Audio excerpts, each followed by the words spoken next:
Eu acho que essa opção por não ir, obviamente, gerou muito desgaste, não só com o nosso eleitorado, como muita gente da comunidade vascaína, mas ao mesmo tempo recebemos muitas palavras de apoio. E nessa hora, quem não é advogado, que é o meu caso, eu sou engenheiro, MBA em gerenciamento de projetos, certificado PMP pelo PMI, eu não posso dar muita opinião em questões jurídicas. E aí o jurídico foi muito claro que uma ida nossa lá atrapalharia outras opções viáveis e mais contundentes de resolver a questão. Então, um jogo não se ganha só dentro das 4 linhas. E a gente, como conselheiro, as nossas 4 linhas é o conselho. Mas dá para ganhar fora. Então, Vini, eu queria até aproveitar e falar um pouco do corpo jurídico desse grupo, dessa Mas, frente. Fábio, só para tirar uma dúvida, porque tem a ver com esse assunto, todos receberam a convocação, né? Todos receberam. Só para saber, tá? O clube atrasa um pouco, aqui em casa sempre chega depois, não chega no e-mail, tem reunião que eu recebo por e-mail, aí a carta chega até antes, mas enfim, todo mundo estava sabendo, né? Pelo menos a galera que eu converso, todo mundo estava sabendo. Então, para falar do jurídico, Michel, é importante deixar alguma coisa clara aqui, que foi até comentado aí sobre o Alan.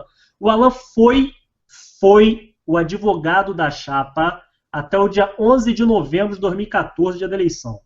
De lá para cá, o Alan Belaciano frequenta a casa dele, fui na final do estadual Vasco e Botafogo com ele, Vasco e Flamengo 1-0 Vasco, estava com ele, assistindo os jogos, gritando é campeão.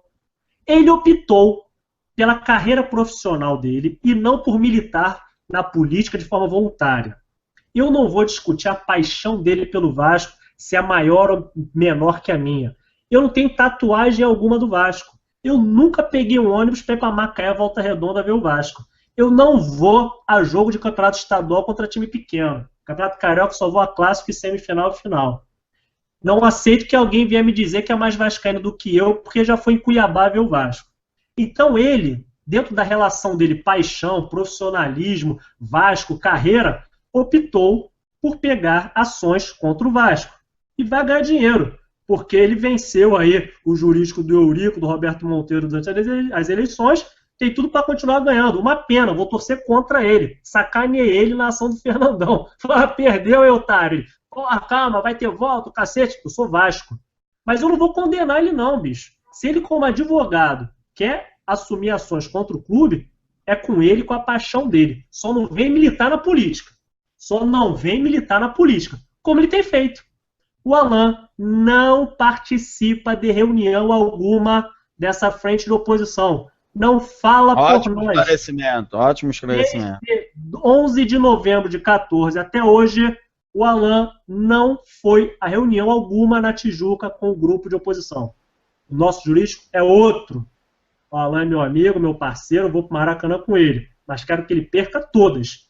Mas é um cara competente, tem tudo para ganhar. Porque o Vasco não paga, assina a confissão de dívida, uma mania feia que o Eurico inventou e o Dinamite copiou, confissão de dívida para todo lado, prejudicando o clube, mas ele é advogado. Facilita, né? Ele facilita as pessoas a entrar com a ação. Ele, Michel, se não for o Alan, o advogado do Rodrigo Caetano, cara, vai ser o Michel Assef.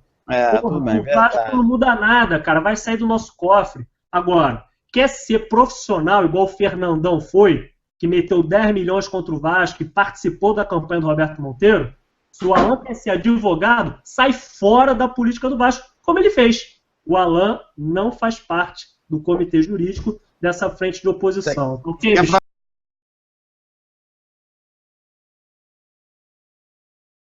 faça o seguinte, você não acha que o Vasco tem que ser debatido dentro do Vasco?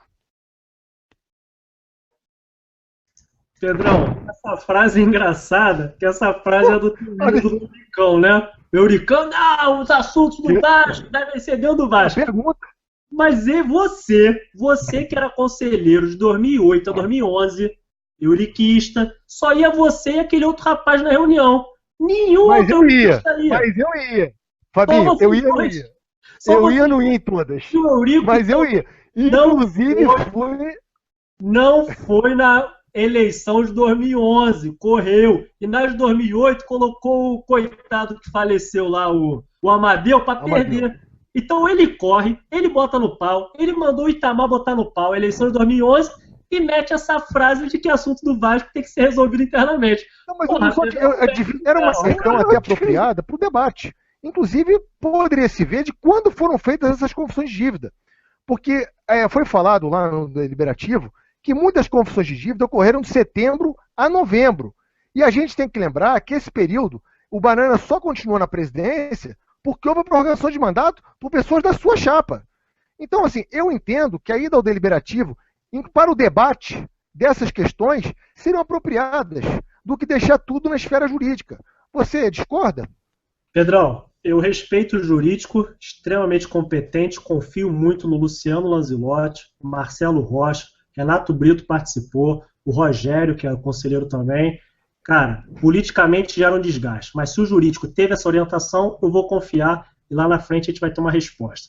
Quanto à confissão de dívidas, se foi assinada domingo à noite e tal, quem entende muito disso é Eurico e Dinamite. Os dois entendem de confissão de dívida. E outra, porque a confissão de dívida foi assinada de setembro a novembro. Pedrão, se o Dinamite naquela reunião descobre que o dia seguinte ia ser o último dia dele de mandato, ele assinava tudo faltando 10 minutos para ir embora, cara. Porra, não vem dizer que ele só é aprovado lá, a junta de 4, o cacete, não sei o quê, 2 de cada lado administrando o clube, um absurdo completo. O Dinamite, se ele descobre, peraí, qual é o meu último dia de mandato? É hoje 24 horas, hoje meia-noite, ele senta aqui. E era confissão de dívida para todo mundo, porra. Então não vem com esse papo que só teve confissão de dívida porque ele ficou até novembro. Só falta, Michel, o Vasco ser rebaixado e os euriquistas vêm dizer que só caiu por causa daqueles 4 meses. Que aqueles 4 meses inviabilizaram o clube. Porque com esse time, contratou 20 jogadores, tem mais de 45 no elenco, não ganha da baba do Goiás e do Figueirense, não ganha do time reserva do Inter, é humilhado pelo Galo que tirou o pé no primeiro tempo, senão era de 6. Vai cair? Tomara que não caia. Mas se cair, foi o Dinamite, foram os amarelos. Vamos amadurecer, gente. A gente ficou no conselho de 2011 e 2014 com o casaquista dizendo que a gente era ancilar, que a gente era situação. Não tivemos um cargo na administração Dinamite. Agora tem idiota aí, tem mau caráter aí, dizendo que a gente não foi na reunião dos 3 milhões, que a gente quer carteirinha de diretor. Vamos amadurecer, gente. Vamos olhar para a situação. Quem lesa o clube é a situação. Não é a minoria, não. Não são os 30, não lesam ninguém. Quem assina, quem contrata, quem não paga é a situação. Diguinho, desempregado, ex-jogador em atividade, titular hoje do time, rapaz. Isso é uma vergonha. O presidente tem que intervir no caso desse, chegar pro técnico, não vai jogar não, vai treinar, vai entrar aos poucos. Riascos, banco do Cruzeiro, Michel. Isso que tem que ser dito. Agora a culpa é da oposição porque não foi numa reunião, que é um absurdo. E absurdo tem que ser tratado de forma separada. Então, se for discutir contas, orçamento, aumento de mensalidades, pode me chamar. Agora absurdo vai ser tratado de forma diferente. E já estou cantando a pedra. Se cair, vão dizer que a culpa foram daqueles 4 meses de mandato a mais do Dinamite, Michel. Ô Fabinho,